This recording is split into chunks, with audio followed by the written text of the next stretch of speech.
Ya jalaw. Ya jalaki. Adda warines. Goro danse waqo sharodani ko tachi wodagina. Aye.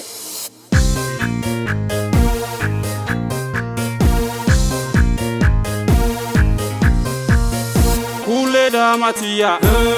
da matiya, Dura dubaro amma, sirbesi dassi tolcha, dasta warra sorsa, sirbesi dassi tolcha, besirba uranne burra, sirbine fune durra, sirbaye warra sibu, besirbi wanna madibu, hukumni vera dibba,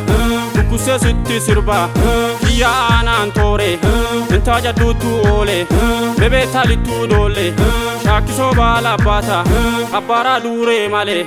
sunkite beta kedo, adura dallala male, ola galana jirti milki, ola garba jirti dikko, entaye gagana gete, enite beta shitto, sukke sulula mure, sunke sibera bule, untuta te akana, te iyo sisi ana, untuta kupi, ufadde si jala buppi, lukku ariye kabe, jallike lubbu dabe, jallate ana dute,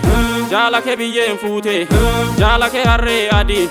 wan jalana hati.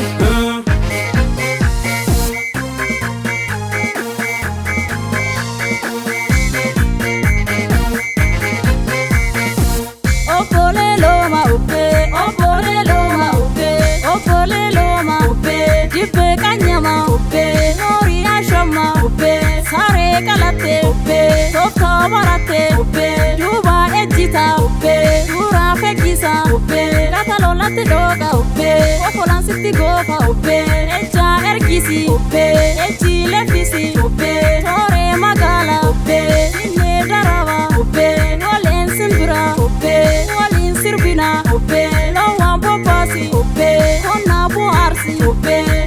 Shapano uppe, edo amfaro uppe, maga kedage uppe, maga nanawe uppe, opole loma uppe, opole loma uppe, opole loma uppe, uppe, uppe, uppe, uppe.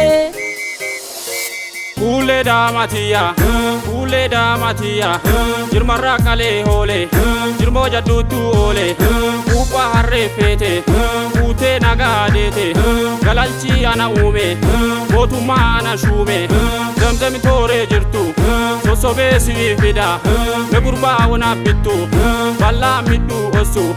ballo atansi tolchu, ulluko adidati,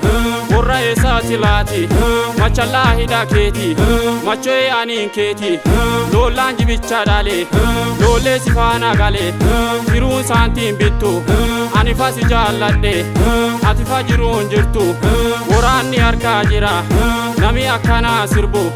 ana keetin jira, simbire adan dutu, sirbitu adan futu, sirba lakki nyaanutu.